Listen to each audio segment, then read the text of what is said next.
Let's take a look at graphing rational functions. So we talked about rational functions. Let's do an example today. Let's take a look at f of x equals x minus 2 over x squared minus 1. Alright, so here we have a polynomial in the top, degree 1. A polynomial in the bottom, that's degree 2. So what does this look like?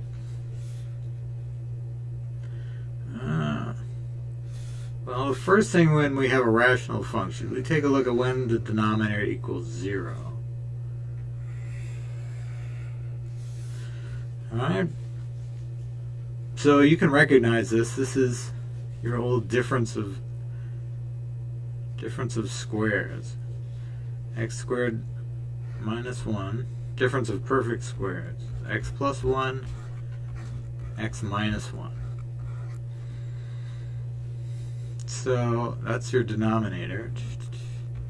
And it doesn't cancel with the top. If it canceled with the top, we'd have a removable discontinuity. Or as I like to say, we'd have a hole. We'd have a hole in our graph, but nothing cancels. So we have two asymptotes. One at 1 and one at minus 1. And put these in as dotted lines.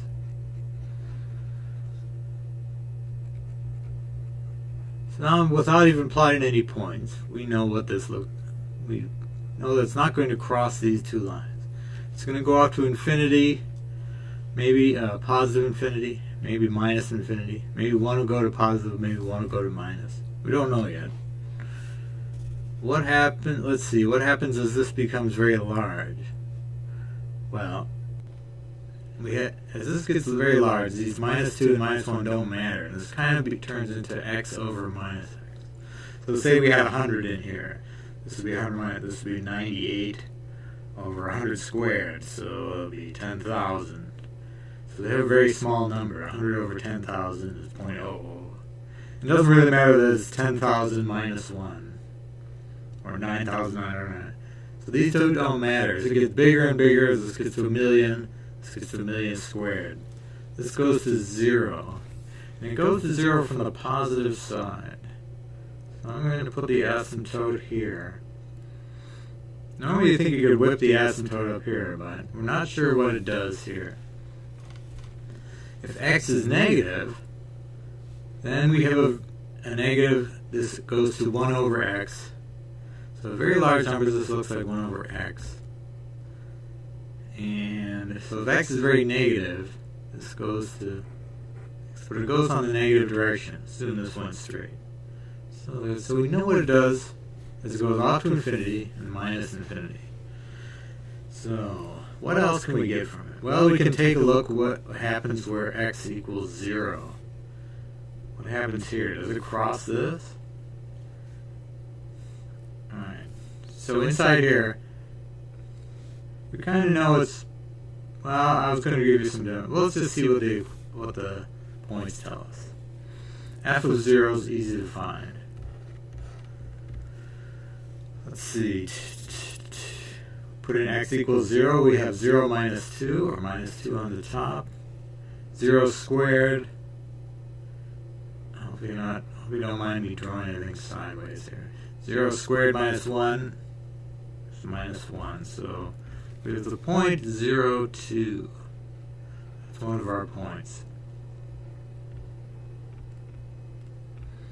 And that's the only place it crosses the x-axis. This is never going to give you a 0 point. Only when the top is 0. When the bottom is 0, you get an asymptote. It only crosses one place. And it crosses here, which is interesting. We'll see more about that in a second. Well, let's solve it for where does f of x equal 0? For what x value does this equal 0? I'll write it over here. F of x equals 0. Notice this is a completely different problem than f of 0. You're setting the y equal to 0 now. X minus 2 over x squared minus 1. So the only way this is going to be 0 is if the top is 0. If you want, you can multiply both sides by x squared minus 1 to get rid of this. So this happens where x equals minus 2. You can think of that as you multiply this both sides by x squared minus 1 to cancel that out of the basement. And 0 times x squared minus 1 is 0. So where does that equal to? Well, that happens where x equals 2. So oddly, these turned out to be... I'm going to squish down my scale up here because I'm not sure. I have a feeling these numbers can get very big very quickly, but I'm not sure. So we had the 0.20. I'm trying to cheat and think what this looks like. Actually, I don't remember, so we will actually have to wait. I'm sorry. Yes, this is x equals 2, y equals 0. Alright, so we have a point here. So what does this look like? Well, we're going to have to take a look at what happens as it approaches these axes. What happens when x comes to 1, gets close to 1? Let's say this was 0.9. Let's see, 0.9 minus 2 is going to be a negative number. Pretty big negative number. And this is going to be 0.9 squared. So it'll be 0.81 minus 1. So this is also going to be a negative number. So it's a negative over negative. But the top is getting bigger. So it's really going this way. So as you come from the less than 1, it comes that way. What if you're bigger than 1? Then, if you're bigger than 1, say there's 1.1, the top is still negative. But if you're 1.1 squared, you're going to get, well, let's pick, I don't know. This is going to be bigger than 1. So you're going to get a positive number here. So negative over positive, you're going to have a fairly big negative number over a really tiny positive number. So you're going to go like that. How about when you go to minus 1? I would suggest you try points, actual points in here, and see what these look like. So if you put in minus 1, you're going to get minus 3 on the top. And I'm sorry, minus 0.9.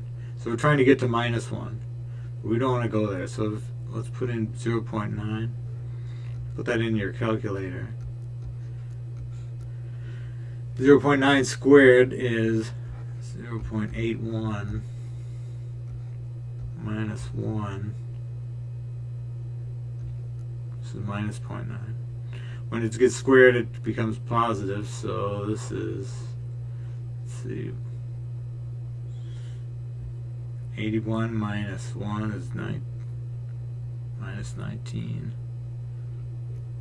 Minus 0.19 over minus 2.9. So we have 3 over a very small number. It's going to be 30 already. So it's on its way up here. We can do a similar thing trying in 1.1, and you'll find you get a very big minus number. So this gives us pretty much everything we need to know. We know that this never crosses that axis, so it connects up here. Alright, and we know this goes through only here and then goes off to infinity that way. We could have cheated and seen that this doesn't cross the x-axis again, so we know that since these go to infinity and it goes through here, we really didn't have to see what the behavior was at 0.9 and minus 0.9. We could have seen that since it doesn't go through here and it goes through here and it goes to infinity, it has to go to infinity in the positive direction. Here's where something weird happens. It goes off to positive infinity, but at some point it goes through the x-axis and it comes down like here. So here's our beautiful graph. And that's the behavior of this rational function. You'll see a bunch that look like this. This is a very nice one. Works out nicely. Alright. What would I ask for on a problem? I would like to see where these asymptotes are. maybe indicate this horizontal asymptote, maybe with a dotted line, or just write let's see, that's where y equals 0. I always have to make sure I have the x and y right. Notice it can pass through a horizontal axis, but it can't pass through a vertical axis. Neat. Okay? In a problem, I'd probably ask you for the x and y intercepts. Here they are, 2 and 0, 0 and minus 0 and 2. And maybe I'd force you to graph a point here.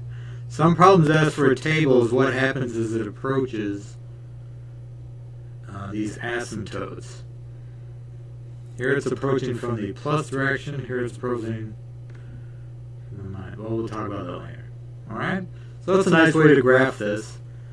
I'll quickly show you. You could usually you can plug this into your calculator. Make sure you got it right.